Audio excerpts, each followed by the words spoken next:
Hi guys, welcome back to the channel. If you're new here, don't forget to smash that like button and subscribe. So today, I bring you the Sony PlayStation Portable, also known as the PSP. This was a revolutionary handheld gaming console released by Sony back in 2004.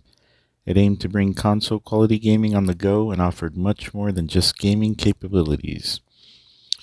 So these models that I have in front are similar and different. So I'm going to talk about some common aspects. So as far as the display, all the models featured a bright, high-resolution screen delivering impressive visuals for gaming, videos, and photos.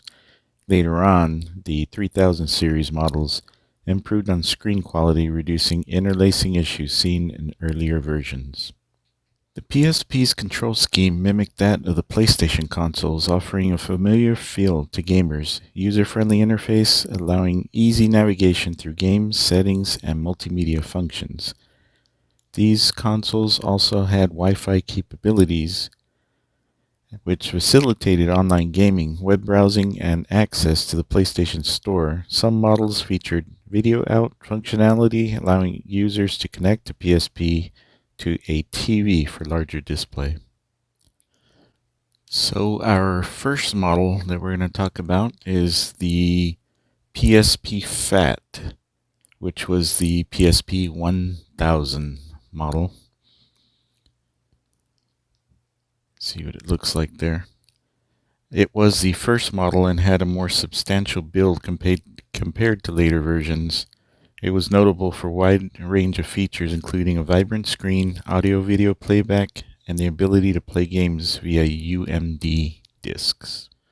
So our second model is the PSP 2000, which was the slim or light version. This one was released back in 2007. It was thinner and lighter than the original PSP 1000. It had improved RAM and enhanced screen with better color reproduction. It included video out capabilities for connecting to TVs. Alright, our next model is the PSP 3000, which was released back in 2008. So this one had a similar design to the PSP 2000, but with an improved screen that minimized interlacing issues, and it also introduced a built-in microphone. Had enhanced screen brightness, but had some issues with scan lines under specific conditions. So last but not least was the PSP Go. This was released back in 2009, and it was a departure from previous PSP models featuring a slide-out design and no UMD drive. It relied entirely on digital downloads and had built-in storage. It was smaller and more portable, but received criticism due to the absence of UMD compatibility. Beyond the gaming capabilities, the PSP was a multimedia powerhouse supporting video and audio playback, photo viewing, and internet browsing. It also served as a portable media player and could handle various file formats. So these consoles had a diverse game library from iconic franchises to indie games. The PSP offered a wide array of gaming experiences, graphically impressive for its time, providing console-like gameplay on a handheld device. UMD discs were used in the earlier models, while the PSP Go focused solely on digital downloads.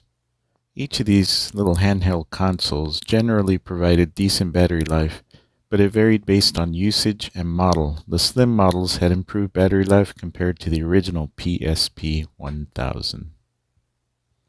Sony opted for a UMD disc, which is this little item right here. As you can see, it's basically a little mini CD with a cover on it, and that's how the PSP read the disc through that little window there. Hopefully you can see that.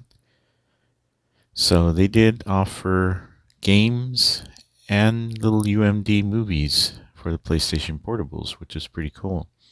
As you can see, I have 17 games in my collection right here. And I also have 9 UMD movies, which were cool, so you can have a variety of entertainment on the go. So this felt like a little mini console in your hand. It was very cool. It has all the buttons, corresponding to a Sony console. And in the back had the little tray where you would put your game or movie, whatever you wanted to use. So you just insert that. It's going to take a second to read the disc. As you can see, I put in Aliens vs. Predator. And it did have sections for photo, had camera section, for music, UMD movies or video, and of course your games if you had put a game in there. So I'm going to boot up the Aliens vs. Predator movie.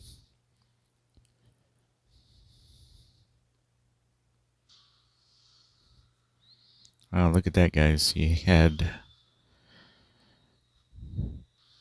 a little movie inside your gaming console.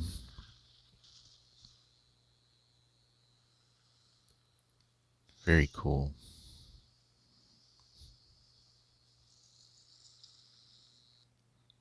Play the movie.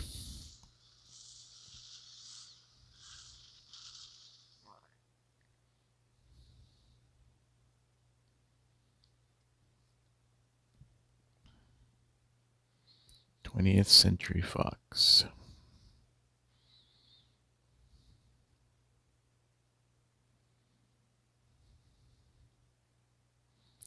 Very cool for its time.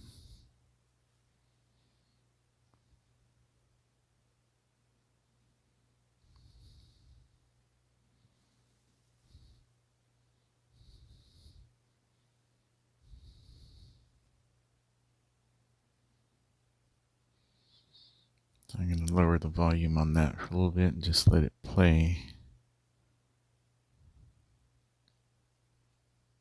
So on this model PSP, I put a game in, Need for Speed Most Wanted. Go ahead and boot that one up real quick so you can see what it looks like. And again, this model, which is the PSP 3000, is just slightly thinner than the 1000 model, but still basically does everything that the other one did. It's just in a more slimmed down approach.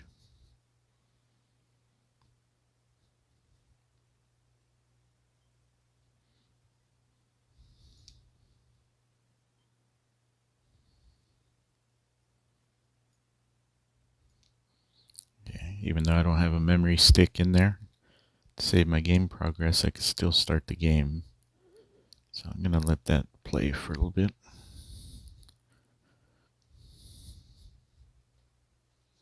So there it is, guys. The PSP left a lasting impact on handheld gaming, paving the way for future portable consoles. Its diverse capabilities and robust game library contributed to its popularity among gamers. Overall, the PSP was a groundbreaking handheld console that offered not just gaming, but a complete entertainment experience. Its combination of gaming prowess, multimedia capabilities, and portability cemented its place in gaming history. Well, guys, thank you for watching. That's it for now. Time to find another game to play.